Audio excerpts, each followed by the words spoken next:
கணுக்கால் ஸ்பிளிண்ட் அல்லது கணுக்கால் பாதம் ஆர்தோசிஸ், சுருக்கமாக எஃப்ஓ, நடக்கும்போது கணுக்கால் மூட்டை நிலைப்படுத்த உதவ பரிந்துரைக்கப்படலாம். இந்த ஸ்பிளிண்ட்கள் தயாராக கிடைக்கக்கூடியவை அல்லது ஒரு ஆர்தோடிஸ்ட் மூலம் தனிப்பயனாக்கப்படக்கூடியவை.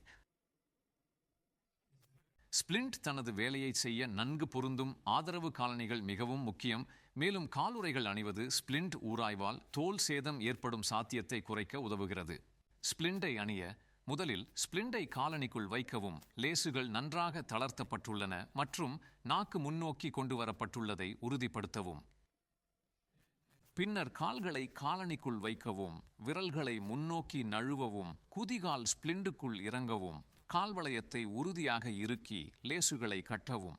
முதலில் ஸ்பிளிண்டை அணியும் போது, குறிப்பாக உணர்வு குறைந்திருந்தால், உராய்வின் எந்த அறிகுறிகளுக்கும் தோலை வழக்கமாக சரிபார்க்கவும் மற்றும் இதை உங்கள் உடற்பயிற்சி நிபுணர் அல்லது செவிலியரிடம் தெரிவிக்கவும்.